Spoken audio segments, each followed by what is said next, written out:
each and every individual, 138,000, has the opportunity to see what everyone else is doing, because if we're going to fly like a flock of geese, we absolutely positively must have sight into what each and every one of us is doing. The performance interlock process and the scoreboarding process are ways for us to move forward, are ways for us to capitalize on the 5 themes I talked about, to deal with the terrible truths. There's one more terrible truth I must tell you.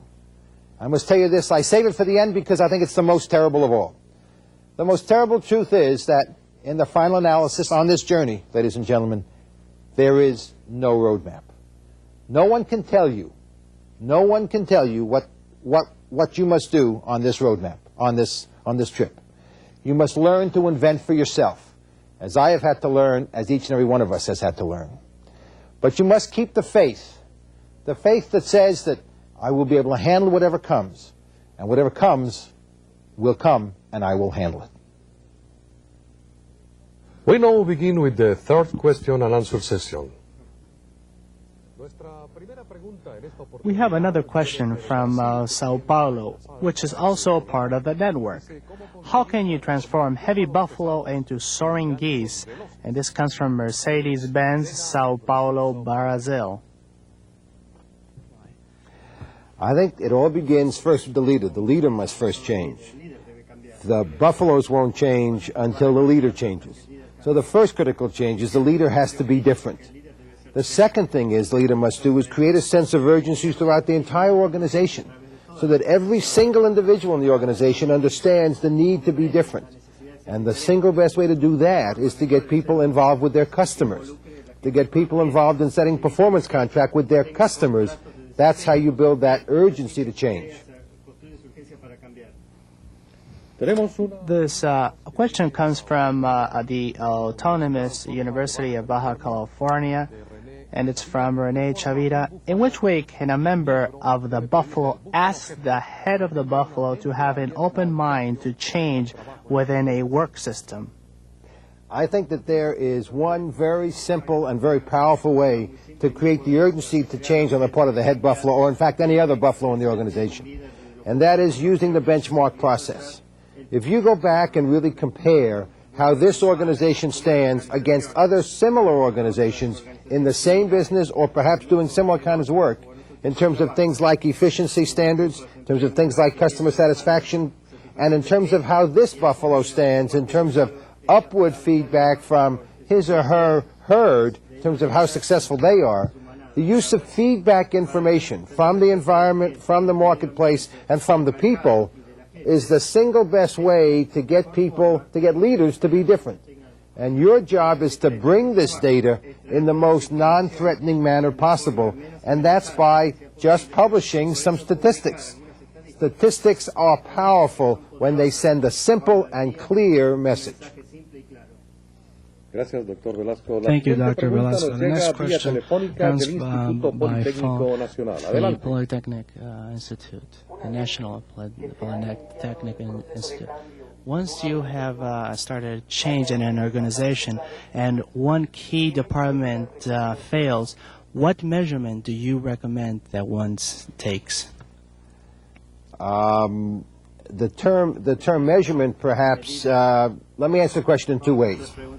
If you think in terms of how we work together as a flock, what we need to have is a set of common measures that go across the entire organization.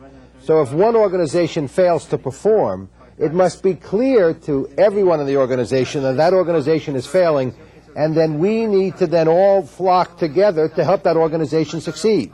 Because if that organization does not succeed, we all are going to fail. The whole flock must move together.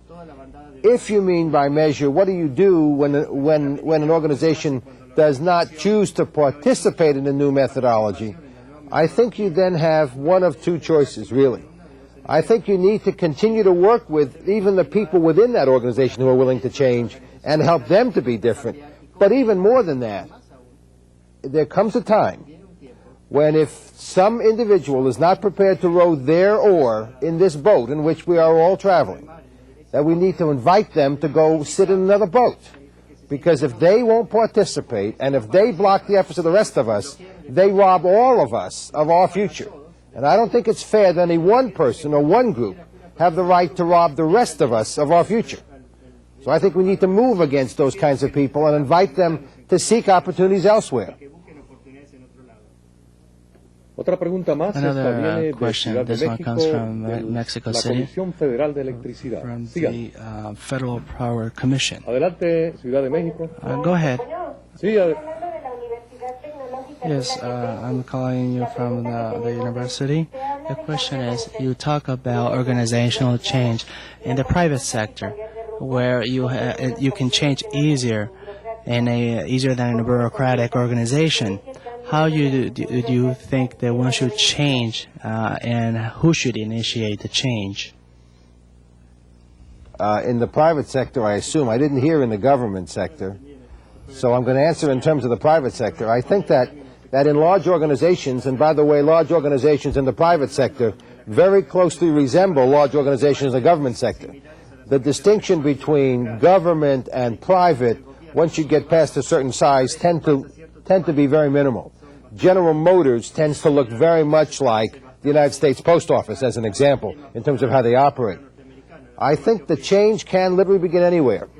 It can begin with a group of people who say, I have had enough, I am mad as hell, I won't take it anymore, I have the sense of urgency, I will begin the process of talking to my customers, I will begin the process of setting performance agreements with my internal partners, I will begin the process of being different. I can't wait for somebody else on high to bless it. The truth of the matter is that most successful change programs begin in the middle of an organization and not at the top or at the bottom. Most successful organizations begin at the middle and then spread like an epidemic. Just do it. Remember the words of Nike. Another question comes from Baja California, from the University, Autonomous University in La Paz. Go ahead.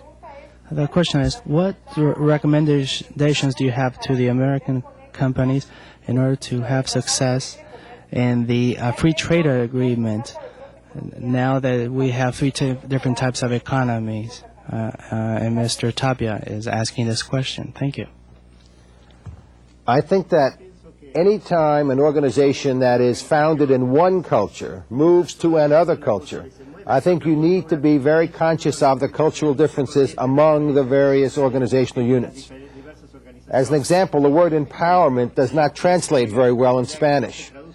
So that the word empowerment doesn't translate very well because the concept doesn't translate very well. I think you need to understand that, and you need to tailor each and every activity to the needs of that local area, the needs of that local market. And I think that's true both when you're dealing with customers, and it's particularly true when you're dealing with employees who are also very important customers. So the need to tailor, the need to take into account the cultural differences, and to be certain that you talk with your customers, internal and external, and reach agreements with them, that process will ensure a tailoring. That, I think, is the key advice I would give to any organization, whether anywhere that they do business in the world. Thank you, Doctor. From Villahermosa, Tabasco, we have a Mexico from Pemex. Good afternoon. The question is, which role does the administration play in time in the new paradigm of an horizontal administration? An administration in a horizontal organization needs to be one that encourages people to talk to customers. It needs to be one that encourages individuals to set contracts with customers. It needs to do this encouragement by setting up the systems and the structures like the interlock performance agreement we talked about in the last segment, like the systems of getting feedback and setting rewards that we talked about in the last segment as well. So that I think that the job of the administration is to establish the environment, to establish the climate, whereby individuals know that their job and their future depends upon talking with and having agreements with their customers. Well, we're going to ask you a question that comes from Comalcalco, Tabasco. The functional type organization is a barrier in order to satisfy the client's needs, isn't it? Absolutely right. Absolutely right. We need to move to a situation where we manage horizontally. We need to restructure our organizations to organize around customers rather than organizing around functions. In one large organization in which I'm involved, that's exactly what we're doing. A 56,000-person multinational organization with operations all over the world, and we are reorganizing into a two-layered organization where the basic building block of the organization is the customer focus team. And that customer focus team is organized around customers and includes both salespeople and service people and factory people involved in servicing that particular customer. 56,000 people, all organized around customers. One last question and a brief one comes from Pemex. Go ahead, Mexico. Yes, we're listening.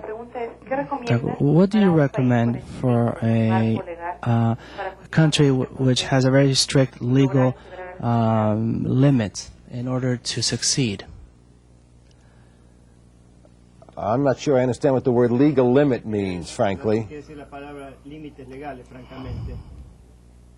What is the word legal limit to what? Siga, pregunte. We're talking about is there a difference in how you manage between United States and Mexico, given the fact that the laws are different? I think the laws tend to reflect differences in culture rather than differences in laws and so on. So I think that the management system will be somewhat different, though will be principally the same. We run an organization, as an example, that operates in 59 different countries, and while each one is operated somewhat differently, they all operate within the same framework of these performance agreements. So I think you need to tailor it, again, to each specific situation. Mexico will be different than Brazil, and Brazil will be different than Turkey. But in all of them, you need to set performance agreements with customers and then allow those performance agreements to then drive behavior throughout the organization. Muchas gracias, Dr. Velasco. We thank our participants from Latin America and hope to have your participation again in our next video conference of our series Management Systems for the 21st Century on May 4th, entitled Team Building.